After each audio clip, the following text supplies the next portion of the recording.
Good afternoon, ladies and gentlemen. It's my pleasure and privilege to welcome you all for this distinguished lecture series, the lecture series number 16 on energy efficiency for this month. We are indeed privileged to have Dr. Anshu Bharadwaj, Chief Executive Officer of Shakti Sustainable Energy Foundation, to deliver the lecture today. Dr. Anshu Bharadwaj, as the Chief Executive Officer of Shakti Sustainable Energy Foundation, has been working in terms of facilitating India's transition to a cleaner energy future. Under his leadership, SSEF is developing a great approach model in terms of design and implementation of policies that promote clean power, energy efficiency, sustainable urban transport, climate policy, and clean energy finance. Dr. Bharadwaj is a member of the Indian Administrative Services of 1992 batch and belongs to the Karnataka cadre and has extensive experience of working with the state government and in different capacities. Subsequent to leaving the Indian Administrative Service, Dr. Anshu Bharadwaj was Executive Director of the Center of Study of Science, Technology and Policy, CSTEP as it is called. He was responsible for establishing CSTEP as a leading technology policy think tank. CSTEP was extensively involved in the PAT program when it was being developed in its very initial stages. And Dr. Bharadwaj has expertise in technology and policy aspects of energy and environmental sectors, and this came in handy when the PAT program was being developed by Government of India and BEE. He has been a member of several government committees in the areas of energy and environment. Dr. Bharadwaj is an alumni of some of the best-known institutions of the world, the Carnegie Mellon University, USA, IIT Kanpur, and Indian Institute of Management, Kolkata. I have had the privilege of listening to Dr. Anshu Bharadwaj speaking as well as moderating some of the sessions with regard to energy and environment. I have always been amazed by his width of his understanding and the depth of the points which he has made. Without much further ado, it's my pleasure and privilege to welcome Dr. Anshu Bharadwaj for this distinguished lecture series on energy efficiency. Over to you, sir. Thank you.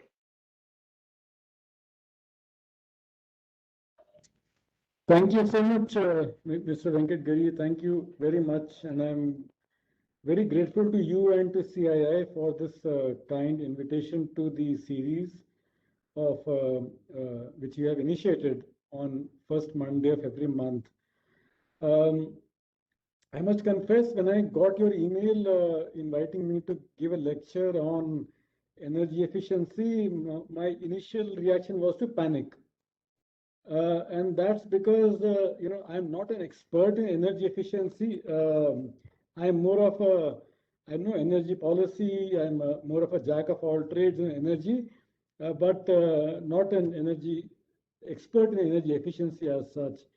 And when I saw the list of your previous speakers, my panic doubled. When I saw the likes of Dr. Ajay Mathur and Saurabh and Dr. Abhay Bakre, Mr. Naushad Forbes, then I was wondering that what is it that I can add to what my previous speakers have already said. So then when I planned my talk, I thought, let me bring to the perspective some thoughts which are general to energy efficiency, something which people often overlook, and to highlight the importance of some key sectors, what has been done in the past in energy efficiency, what has worked, what has not worked so well, and what are the challenges as we go forward. So that's how I thought I will structure my talk. I put together a few slides and I'll share with you. A lot of what I intend to share with you and present to you is based on material and work which has been done by Shakti's partner organizations in various projects. It was kind of you to remember PAT programs in which we actively participated in my previous position. And so I'll rely heavily on work done by Shakti's partner organizations. And I also express gratitude to my Shakti colleagues, Ritika, Vaishali, and Shubhashish, who helped me prepare for today's lecture. So let me try and project, I'll share my slides. Please let me know if you can see. Okay, can you see the? Okay, great. So, yeah. So the presentation is sort of broadly structured in three categories. One is why energy efficiency. Not that we all know why it's important, but I'll try to provide some new perspectives to why it is important. You can put it on full screen, sir. It will be better. Sure. This is okay? So why energy efficiency? Why is it important? And then I'll take a deep dive into two sectors and highlight some issues in industry and space cooling. Because I thought that these are very important areas and where a lot of future action is required as we go further. So why energy efficiency? Now, there are several reasons. The most important being that it is the main driver to achieve the NDC targets. Now, as you know, one of the important things which we have committed into our NDCs is to reduce the carbon intensity of our GDP by about 33% by 2030. Now, let's examine this thing mathematically. Basically, what we are saying is we will cut down our carbon dioxide per unit GDP by about 33%. Now, you can slice this term into two components, right? The first term is carbon dioxide per unit energy, primary energy, CO2 over primary energy. And second term is primary energy over GDP, right? So if you simply multiply those two fractions, energy cancels out and you get CO2 over GDP. This is also a variation of what is known as the Kaya identity, named after the famous Japanese scholar who sort of talked about this thing. So the first term refers to the amount of carbon dioxide we are emitting to make 1 unit of primary energy, right? And this is total energy, not just electricity, total energy. How much carbon we emit to make 1 unit of primary energy. So that sort of depends upon the fossil intensity of our economy, how much we are dependent on coal, oil, gas, etc. The second term refers to how much energy we consume to make 1 unit of GDP or energy intensity of our GDP. Right, so that sort of refers to the energy efficiency of our economy. That is, if we take less energy to make 1 unit of GDP, we are more energy efficient and vice versa. So if we want to achieve the NDC, that is the left term, we want to reduce. So we can reduce the left term by a combination of both the terms on the right. Now let's see how each term has behaved in the past. So right now I'm focusing on the first term, which is carbon intensity of our primary energy. Now this is an important graph and I would urge you to just think about it a little bit. This has been continuously increasing. That is the amount of carbon we are emitting to make 1 unit of energy. This has been increasing over the last 25 years. I'm using World Bank data, which is to 2015. But even if I were to take last 5 years data, this would be increasing. And please bear in mind that this is despite all our RE projections of solar, etc. This is an increasing trend. Now, if we were to project this into future, and we did this exercise about a year back, if we were to extrapolate and look at this curve till 2030, my own sense is that this will still be increasing, or at best it might plateau, or it might gradually reach a peak by 2030 time frame. But I don't think it will decrease. And this is despite our RE projections, solar, wind, everything. Why is that so? And the reason for this is, in my view, the following. One is the industry and transport are very, as you know, very strong consumers of oil and also other fossil fuels. And the industry and transport demand is growing fairly high as compared to other sectors. That's one. And second, rural cooking, which till recently used to depend upon biomass, which is carbon neutral, that is gradually shifting over to LPG and PNG and other kind of things, so which are all fossil fuels. As a result, our carbon intensity of our primary energy is gradually, monotonically increasing. The rate might slow down, but in the NDC time frame, I don't think it will decrease. So now, if we need to achieve the NDC target, which is to reduce the carbon intensity of GDP, if this term is continuously increasing, obviously we can achieve NDCs only if the second term is decreasing, right? That is energy over GDP. Now let's see that graph. This graph plots the energy intensity of our GDP. Again, last 25 years of data. And this, as you can see, is the continuously decreasing graph. It sort of accelerated after we announced the national missions for enhanced energy efficiency. Those missions catalyzed our work in energy efficiency with the adoption of energy efficiency policies across large number of sectors. So this sort of puts into context the importance of energy efficiency in meeting our NDC targets. Because unless we, in the NDC time frame, we are able to achieve NDC targets predominantly because of energy efficiency policy interventions. So I thought this is to set the context and highlight why energy efficiency is an incredibly important component in our mix. Second, so that's one. Second, energy efficiency more often than not provides low cost mitigation options. And I'm quoting a very famous graph which McKinsey has developed, which many of you might be familiar with, also called as the marginal abatement cost curves.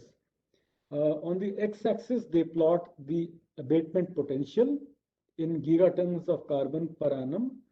And on the y-axis, they plot the abatement cost, that is dollars per ton of carbon dioxide. Right. So the width of the graph refers to how much carbon you can avoid, whereas the height refers to the cost. Now, one thing you'll notice is that a large number of interventions which are towards the left of the graph are all negative. Right. For example, appliances, HVAC, lighting to LED, things like clinker substitution by fly ash, and all those things. Those are all energy efficiency demand side interventions. Why are they negative? The way they make this MAC curve is that they take an upfront investment which a consumer or the industry has to make, and then they take the annual expenditure. Now, in some cases, the expenditure will be actual outflow. In some cases, it will be savings. In most energy efficient devices, it is savings. If you install an LED, every month you have savings which accrue to your electricity account. So therefore, most energy interventions, energy efficiency interventions have a negative abatement cost, which is evident on the left side. So even though their the width is small, but the cost differential is fairly high. So that's sort of a very standard analysis from the MAC curves.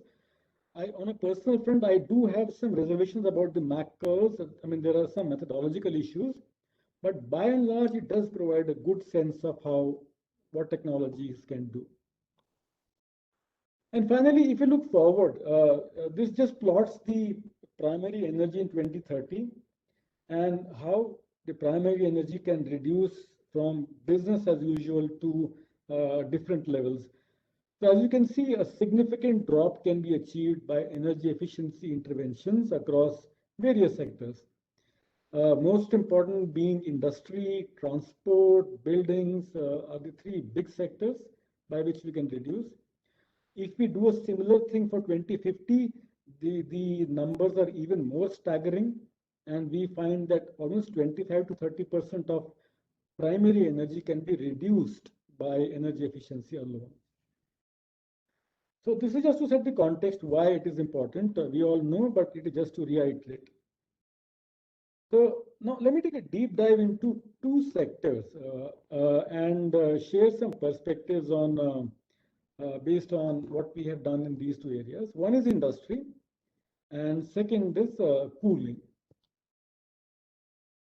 Again, this is you are from CII. You all represent industry sectors, so you know this better than me. But as we know, given the way our GDP is expected to grow, industrial output is tipped to increase 3 to 5 times in most sectors by mid-century. And I'm quoting numbers which have been quoted by the industry associations. For example, steel, today our output is about 125, 130 million tons. Most estimates peg this to increase to about 400 to 500 million tons by mid-century. Cement, we are at about 500, and that's expected to increase to about 1,500 3 times by mid-century. And likewise, if you look at aluminium, chlor-alkali, textile, the various sectors, outputs significantly higher. I am picking these two because these are the two most energy-intensive sectors. The other challenge which this poses is that industry is a big consumer of coal. Right? So this pie chart shows the current coal consumption. Obviously, electricity accounts for about 65%, but the balance is industry. So imagine, even if we were to decarbonize electricity totally by solar and wind, etc., still there will be a large chunk of emissions which will be left behind, which will be industry emissions. And this number will only increase as we go along. In the previous slide, I talked about 4 to 5 times increase. So if we were to project this in 20 years, 30 years from now, we are looking at 4 to 5 times the current emission levels just by consumption of coal and other fossil fuels. This plot highlights what I just mentioned. So let me take a minute to explain this graph.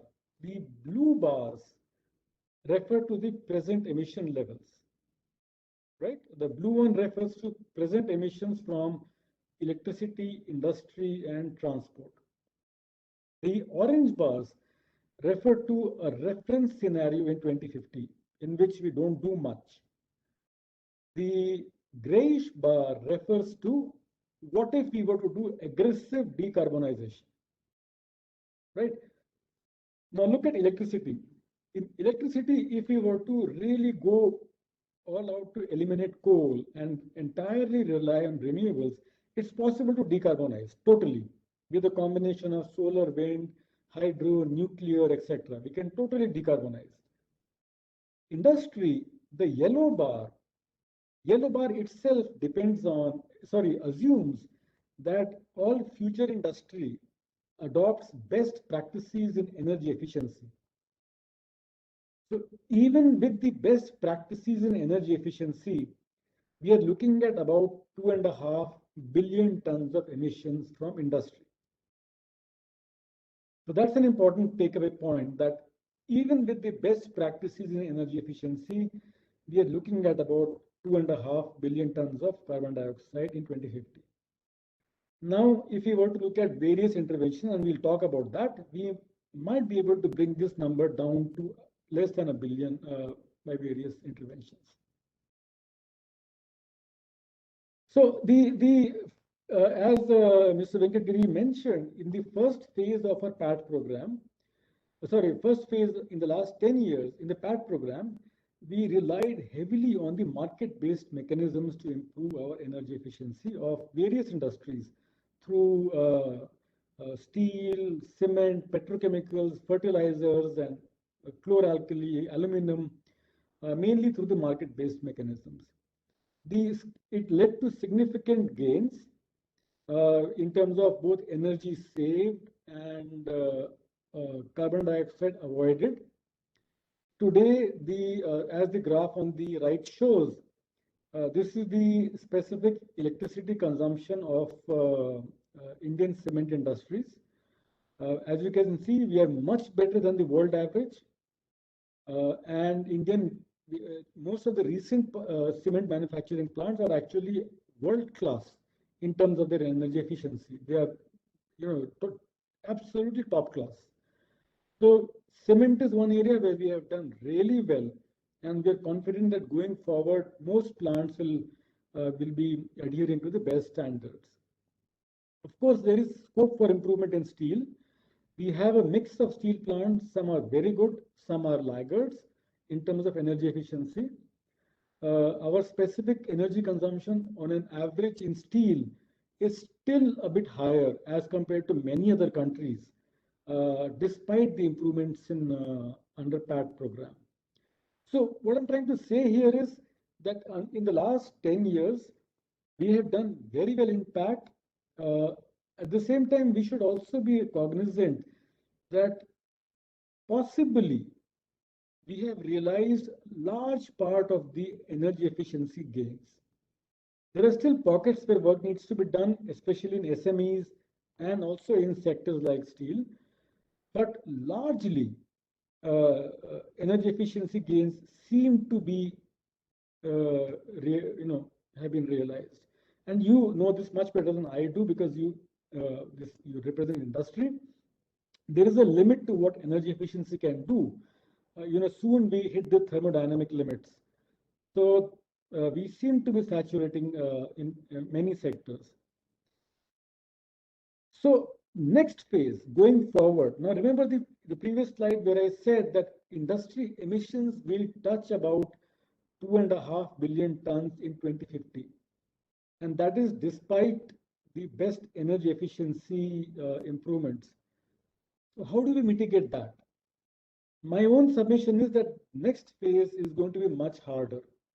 A lot of the good gains which we accomplished in the last 10 years were great, but I think we need to be prepared for a harder next 10, 20 years to mitigate about 2.5 billion tons.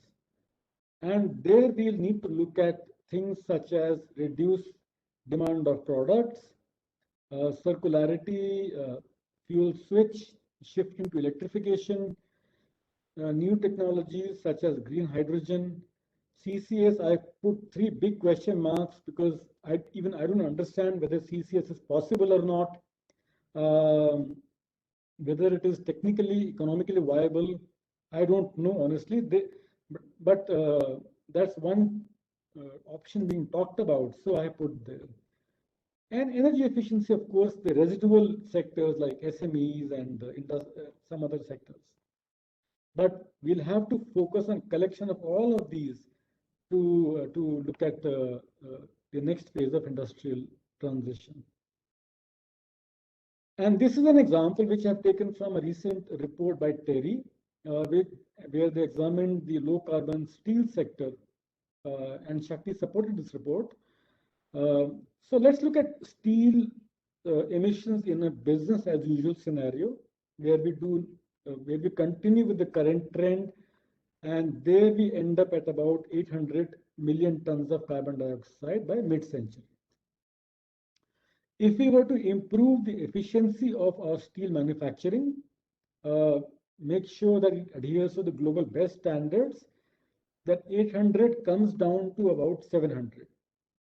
So yes, there are residual gains to be made, but again, there is a limit. We can reduce by about 100 million tons by mid-century. What if we were to do resource efficiency, recycling, and all kind of things, where we reduce the commodity demand itself so that we manufacture less steel? In that case, we can bring down the 800 to about, say, 500. So I would say that is really the limit with the current set of steel manufacturing technologies, which mainly rely on blast furnace, which uses coke in the blast furnace. So if we really want to get to zero or close to zero, we will have to look at technologies which include hydrogen's use in the blast furnace to eliminate the use of coke or coal in the blast furnace. That looks like what is emerging from this analysis. And I understand that many European manufacturers are experimenting hydrogen in pilot plants and at lab level or at pilot level. And so this does provide a pointer to which way the industry might be headed in future. So with that, that is a summary of what we discussed in industry. Let me give you some flavor of the space cooling and why this is an incredibly important sector in about 10 minutes, and then I'll stop for question and answers. This graph I think, summarizes the need or the importance of this sector. This basically shows the global stock of air conditioners from now to 2050. Right? So India is a yellow band.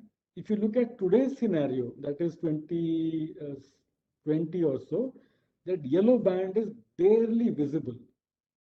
We are a very small consumption of we are a small fraction of global stock of air conditioners. Whereas in 2050, by all projections, it is tipped to account for about 20 or 25% of global stock. That's a very staggering number, considering the population base we have. In fact, today, about 8% of India's households have ACs. That number is expected to increase to 50 or 60% by mid-century. So you can imagine the staggering growth that we're looking at.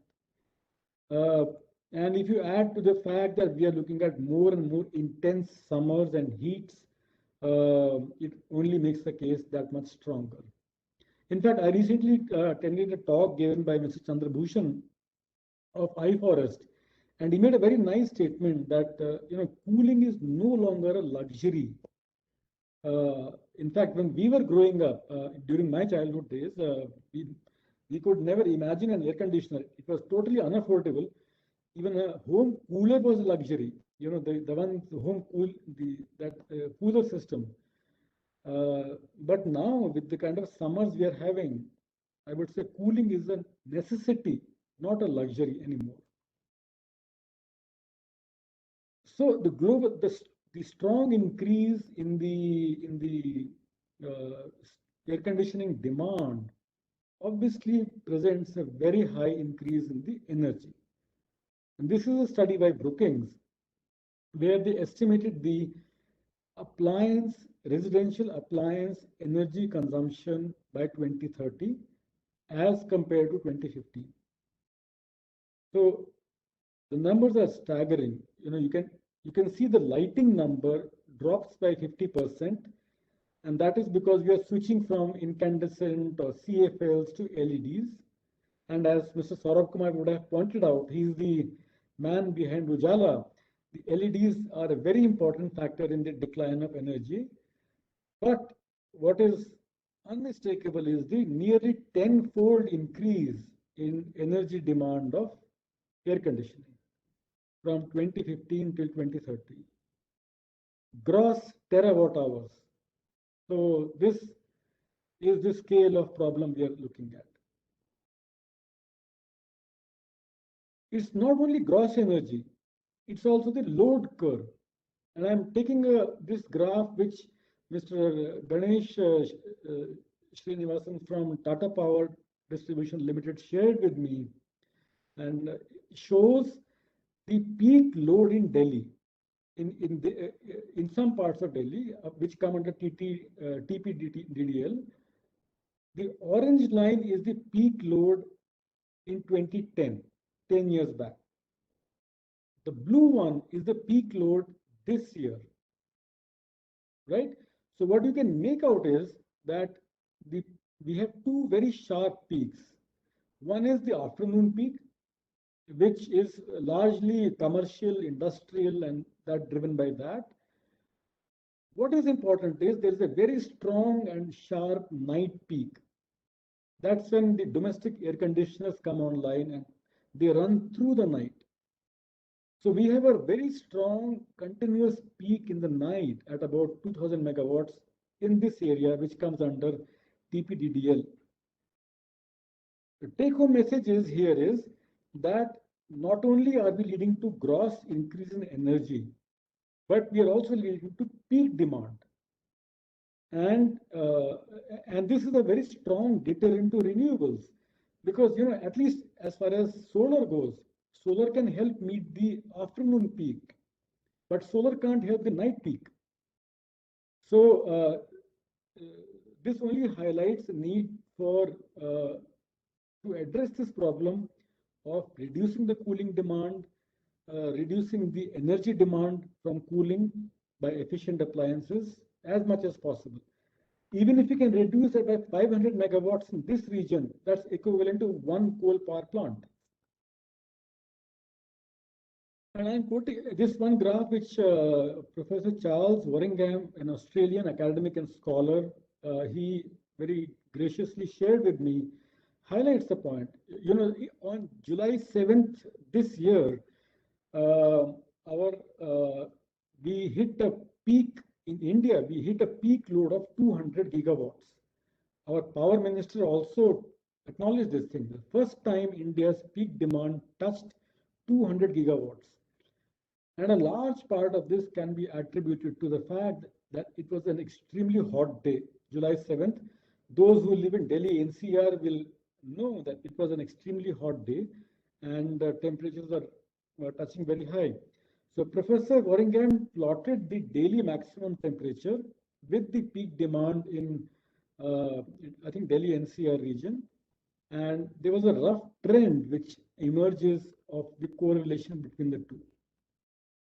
So this only highlights the need for energy efficiency and need to address cooling demand. Now, what can be done? Now we have, this graph highlights the average energy efficiency rating, watt of cooling per watt of energy consumed across various countries. And this is adjusted for the seasonal variations across the various countries. So if you just focus on the orange horizontal bar, that is the market average. So in India, the market average is somewhere around 3 watts per watt, right? Of course, we have a wide variation, but the market average is about 3 watts per watt. Whereas if you compare that with countries like US, it's about 4, China is little more than 4, Korea about 5, Japan around 5, and so on and so forth. So most of the ACs sold in India have an SEER of about 3 watts per watt of SEER. So there's a lot of room for us to improve the energy efficiencies of the ACs sold in India.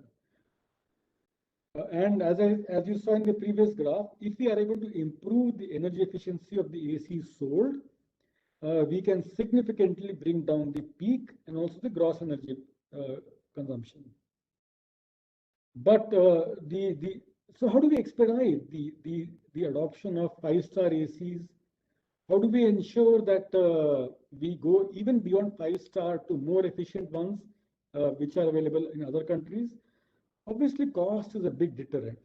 And I'm sure, as Saurav must have spoken in his earlier seminar, EESL has various options or models to reduce the cost of the appliances, but challenge still remains in adoption. There are various ways by which we can bring down the upfront capital cost, consumers can pay as you save, etc. But I think a lot more needs to be done to ensure adoption than what we have done so far, and at a much faster pace, because market is increasing at a very fast pace, whereas the adoption of policies has always lagged behind. The other challenge with air conditioning and space cooling is the the refrigerants. And this is, I suppose, known to all of you, that the refrigerants which we use in our cooling systems are either HCFCs or HFCs. And in some cases, we have done the hydrocarbons or R290. So under Montreal Protocol, we have progressively moved away from this. We have completely phased out CFCs. We are on the verge of phasing out HCFCs, but HFCs are currently the bulk of the refrigerants being used in India. There are a few notable exceptions, such as the Godrej air conditioners, which use the hydrocarbons such as propane or R290, which have very low GWP, but HFCs continue to be the bulk of the refrigerants.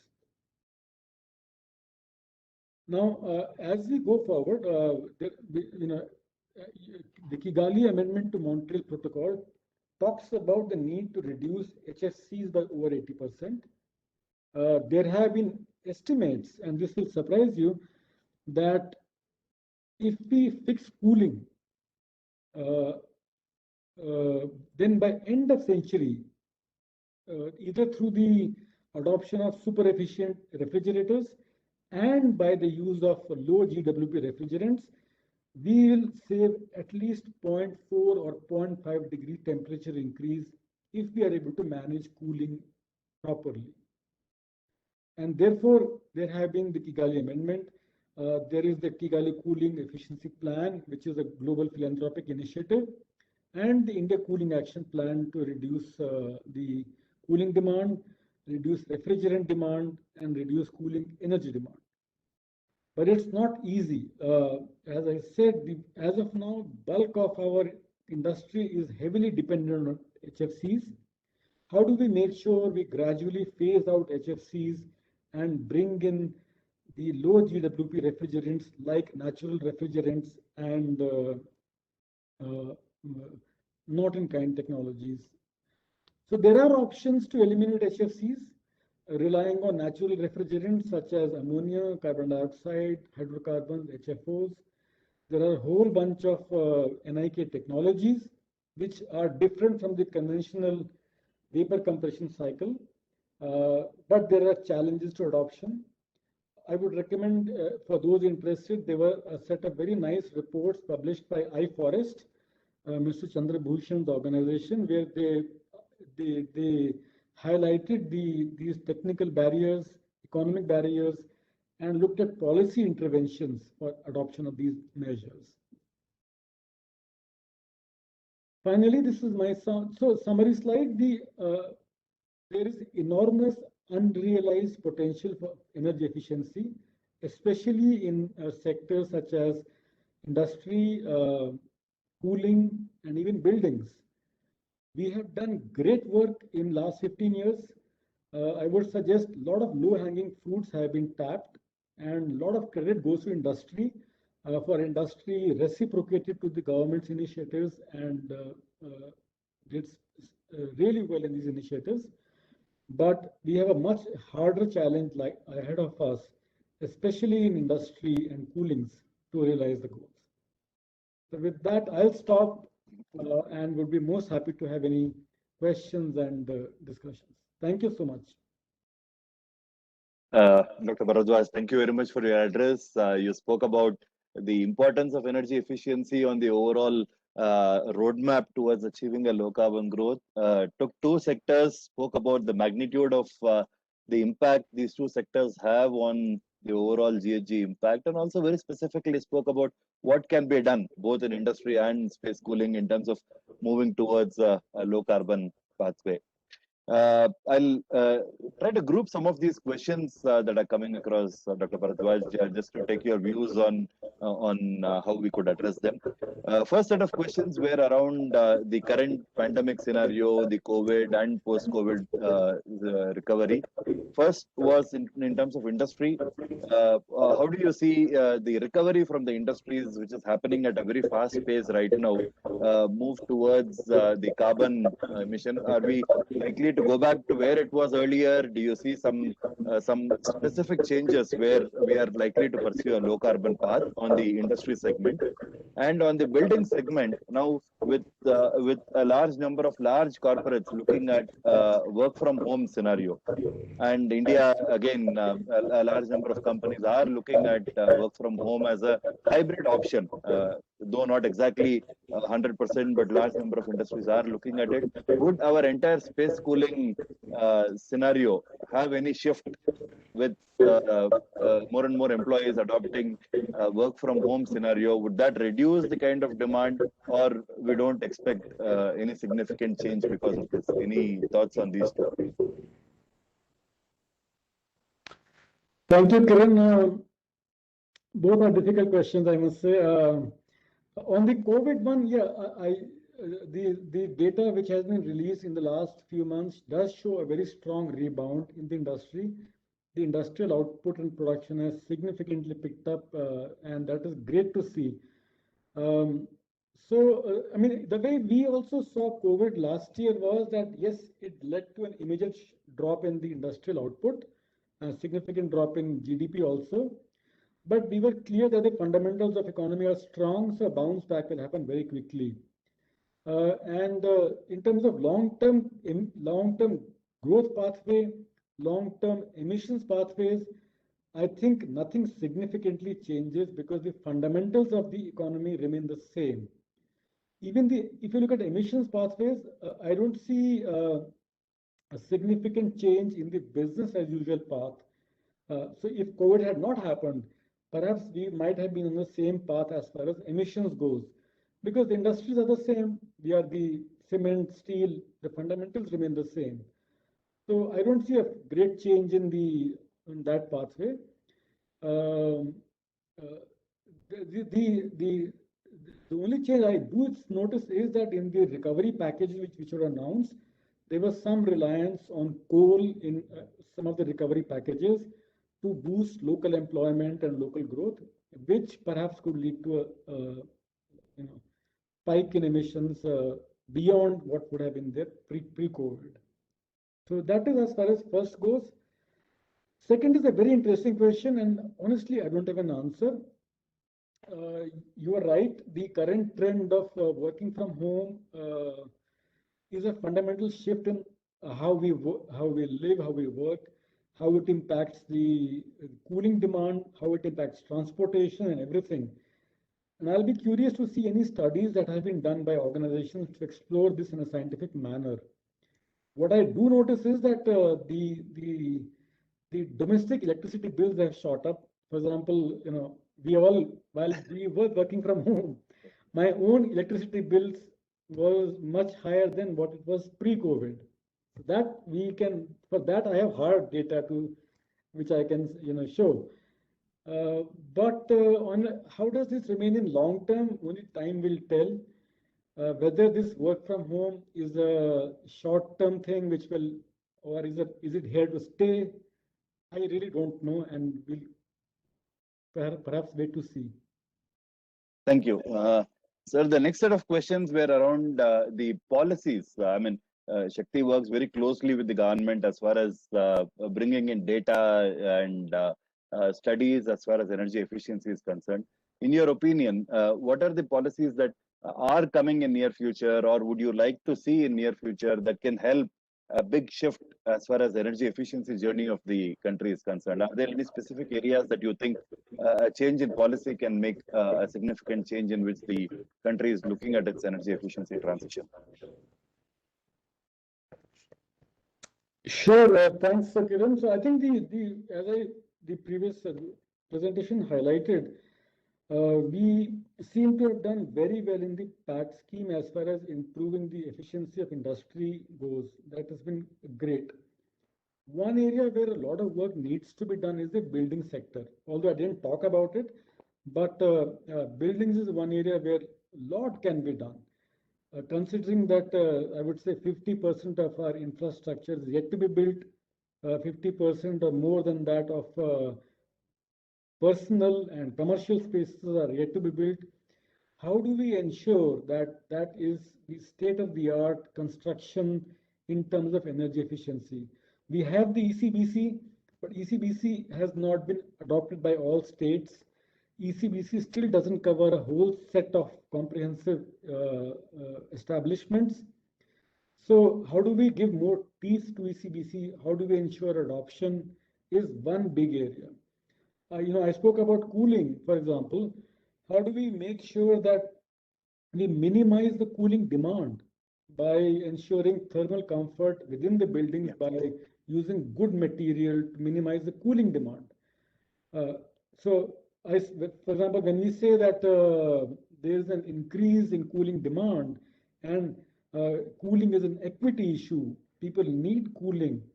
That doesn't mean that everyone needs an air conditioner. I think there's a distinction. We need cooling for our comfort. Does it mean we need air conditioners? Hopefully not. If we do the buildings right, if we are able to fix our buildings, and we probably may not need ACs, or even if we need, it will be of a different paradigm. So buildings is one area where we really need to do much better. And cooling, a lot needs to be done to ensure the uptake of high efficiency air conditioners. The graphs were quite illustrative to show that one is the very steep rise in AC demand, and even if you're able to shave it off a little bit, a significant impact on the energy. So those two sectors I think are very important to work upon. Thank you. I mean, taking your example of ECBC forward, Dr. Bharadwaj, the states have a big role to play in this, and each state has been moving at different levels as far as adoption of energy efficiency is concerned. Some of them have moved much farther ahead. Some of them are beginning to move. Is there anything that you think we could do at a national level? I mean, to kind of look at all the states, kind of see how all of them can adopt the measures equally, all of them can move at the same pace, so that the impact at the state level becomes far more evident and supports the national cause? I think that's a very relevant point. You're absolutely right. I think there needs to be a much stronger adoption by states, municipalities, and many states have been very proactive. My own sense is that it requires some sort of a central mandate, very similar to we had for, say, the PAT program, which mandated a certain uptake by the consumers. I think some kind of a central mandate, or creating a market, like through a carbon market, by which we are able to trade certificates, which at least cover a large part of energy intensive buildings, such as the commercial establishments, the shopping malls, hospitals, even airports, and things like that. Maybe starting with a market where we institutionalize carbon credits and they trade, that could be one instrument, or some kind of a regulation where we say that all buildings must adhere to a certain minimum standards in energy consumption. Those will have to be institutionalized. I mean, at the end of the day, it's a matter of who bears the cost. If a builder is building an apartment complex, does the builder will probably pass on the cost to the consumers or the apartment buyers, right? So those issues have to be understood, and we need a clear policy. But I think time has come for that. Thank you. There are a couple of questions on ESCOs. Again, 2-3 questions. I'll try to read them and then maybe take your views on the ESCO market. One is, you mentioned about the model of pay as you save. I mean, that's an excellent model. Unfortunately, I mean, though the potential mentioned by Bureau of Energy Efficiency's reports have been very, very large, it has not taken up as much as it should. For 2 reasons. One is, of course, the capacity of ESCOs who can borrow is not that much. We don't have very large ESCOs in the country.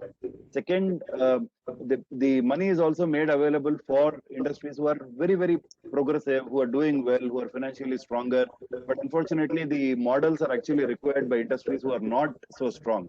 somebody who does not have a very strong balance sheet is the one who needs probably the ESCO services the most, which generally does not happen. I mean, that is one issue that we have been facing for a really long time. How do we make access to finance available for industries who need it most, despite not having a very strong balance sheet?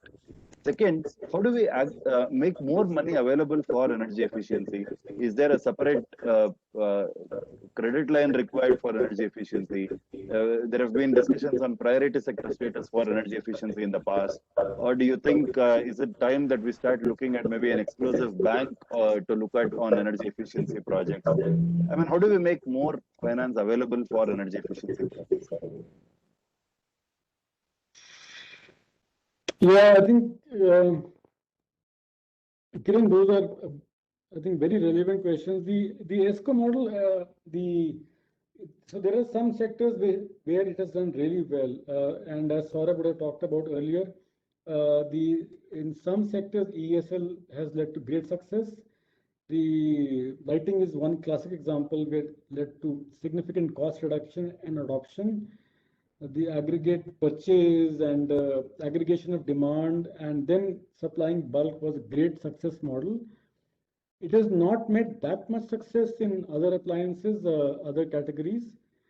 And there are multiple reasons which I'm sure Saurabh would have explained. He knows much better than I do.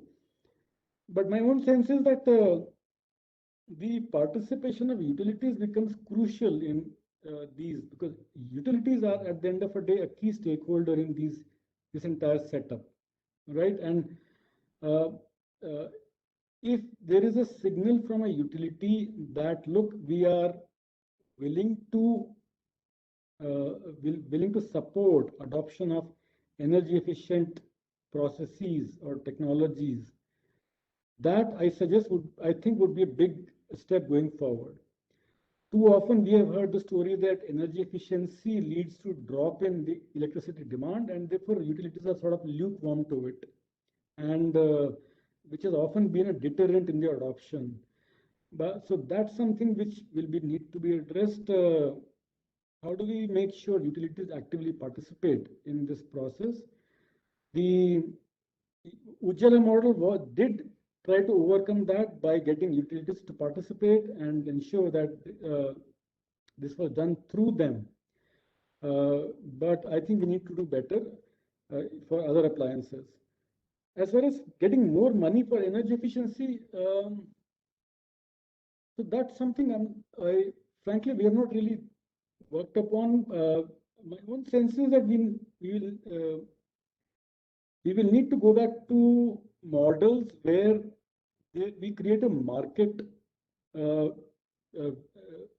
In most cases, for example, PAT was a market-based scheme, and efficiency improved because of the market which prevailed, and industries complied with it. Now, where I see the need for incentives is in ensuring technologies overcome the cost barriers. For example, if you want to look at the low GWP refrigerants or the cooling technologies which use not in kind type, today there are plenty of them which are available in the market. Some which use R290. There are plenty of not in kind technologies available, but which cannot compete with the commercially available HFC based technologies. I think their policy interventions with subsidies or some fiscal incentives is required to get them overcome the cost barriers. And this is similar to what we did with solar, say 10 years back, when solar was very expensive. The schemes such as feed-in tariff or the blended tariffs, the bundling of tariff with coal, we tried all those things until solar dramatically came down to 2 rupees or something. I think we are looking at a similar kind of time for various energy efficiency interventions. Thank you. I think there was another interesting comment on the research on energy efficiency initiatives in the country. Currently, the levels at which a lot of research or innovation happening on energy efficiency of in-house developments have been relatively low. We've been pretty good at adopting something which is developed elsewhere and implemented in India. What, in your opinion, can be done in terms of getting more research and development on energy efficiency happen in the country? How can we develop more in-house entrepreneurs in this space? What kind of, say, for example, even if you look at the current set of funding which is happening, the amount of funding that goes for clean tech or energy efficiency startups have been much, much lower compared to the other segments. How do we get the startup ecosystem on energy efficiency much more vibrant? Yeah, again, it's a damn very hard question. I wish I had a solution to that. But my own sense is that, yes, I think getting people excited in this sector is very important. Getting young minds in our IITs or other top engineering institutions to look at cost-effective local solutions is very important. Again, I go back to the cooling example, where we are almost totally dependent on foreign technologies. So, for example, if you want to shift to new refrigerants, the compressors, we'll need to look at new compressors, and often we don't have them. So how do we ensure that the current we are able to domestically manufacture them and have the R&D backup for that? My own sense is that the domestic manufacturing or under Make in India, there should be a very strong component which looks at domestic clean tech manufacturing, especially on energy efficiency. There's no dearth of talent, there's no dearth of ideas, but getting people to work on them and come up with breakthrough solutions is very important. And many of these ideas are very simple. We often look at very high-tech, sophisticated solutions in cooling, but often most cooling ideas are very, very simple. Evaporative cooling, for example, is a very simple concept which has been known for decades. So yeah, but getting people interested in them is a challenge, and I think our IITs or engineering institutions must show that leadership. We from Shakti would be very happy to support initiatives or R&D, any ideas which to the best as we can. Sure. Again, the next related point again, Dr. Bharadwaj, has been in terms of data availability. While we have a large number of companies in the country, a large amount of activities being happening across the country in terms of both the innovations, the deployment, the benefits, there is no centralized, I would say, a kind of a place where all this is captured. Replication can be made much more faster. Data on the energy efficiency trends being much more evident to make a strong case for it. Of course, Shakti has been working for a long time in terms of making data available on some of the key indicators. Any thoughts on what can be done more and beyond in terms of making data available that can drive more actions, both at industry or at the government levels? So when you say data, you are referring to industry-specific data, or what kind of data? Both, sir. One is in terms of industry, the kind of consumption, the kind of reduction that they have done. Second is in terms of what has led to those reductions, what has led to those drivers. And third is how is it helping the overall targets being achieved at the country level? Yeah, you're right. So, this has been a problem of last 10, 15 years, that is getting hold of good data. Although I must say in the last 10, 15 years, there has been an improvement. For example, there have been several data portals. To give one example, Niti Aayog hosts the India Energy Data Portal, which does tabulate economy-wide data at some level, which was built about 5 years back. And there are some civil society organizations which have been tabulating data. However, I totally take your point that data in the sense of tracking historical trends, linking them to what has been the policy background which has led to those trends is a challenge. What I can say is from Shakti side, we would be happy to have institutions build up this capacity and make that data available publicly for the consumption of both industry and other stakeholders. But yes, that's a very important area, and we would personally would be interested to work with organizations who are willing to take up this initiative. Excellent, Dr. Bharadwaj. Thank you.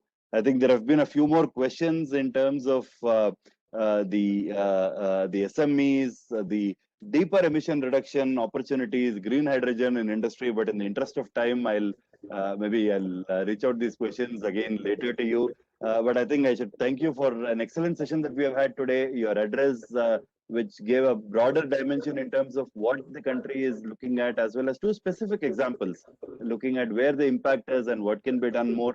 Thank you for patiently taking in all the questions and your response to all of them in terms of where we should be and what we should be doing together, and for Shakti's support in some of the areas where it is of a larger national interest, be it in terms of data or in terms of entrepreneurs coming on energy efficiency. Thank you very much for your time. I would like to just maybe leave the floor to you for any closing thoughts, sir, before we close the session today. No, thank you, Kiran. Thank you to you, and thank you to Mr. Venkat Giri. It was a pleasure to participate in this seminar and interact with you and industry colleagues.